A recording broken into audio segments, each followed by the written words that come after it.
அப்போஸ்தலனாகிய யோவான் அருமையான ஒரு வார்த்தையை இங்கே பயன்படுத்தியிருக்கிறார். நாம் எல்லோரும் ஒரு வார்த்தையை பயன்படுத்தியிருக்கிறார்.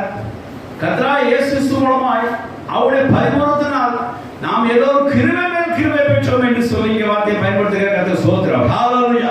கிருபை மாத்திரமல்ல, கிருபை மேல் கிருபை. அதாவது இங்கிலீஷ் அருமையா இருக்கும், கிரேஸ் அப்பான் கிரேஸ் அப்படின்றது வேதாந்த போட்டிருக்கு.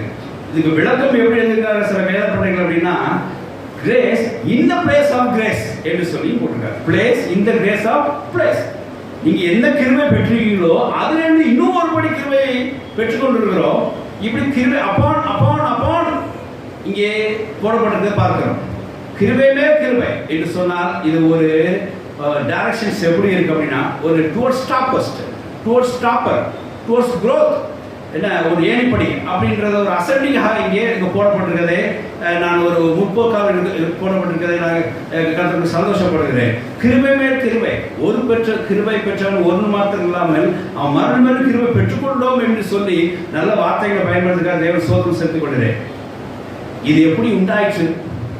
கர்த்தராகிய இயேசு கிறிஸ்துவின் பரிபூரணத்தினால். ஹல்லேலூயா. கர்த்தராகிய இயேசு கிறிஸ்து பூமியில் வந்து தம் சொந்த குமார பாராபடிக்கு தம்முடைய பசு சரீரத்தை ஒப்பு கொடுத்தார், ரத்தம் சிந்தினார், மரித்தார், அடக்கப்பட்டார், உயிர்த்தெழுந்தார், பரிபூரணமாக காணப்பட்டார். ஹல்லேலூயா. அது மித்தமாக நாம் அந்த கிருபையின் மேல் கிருபையை பெற்றுக்கொண்டோம். கர்த்தருக்கு ஸ்தோத்திரம் உண்டாக. கிருபையின் மேல் கிருபையை பெற்றுக்கொண்ட காரணம்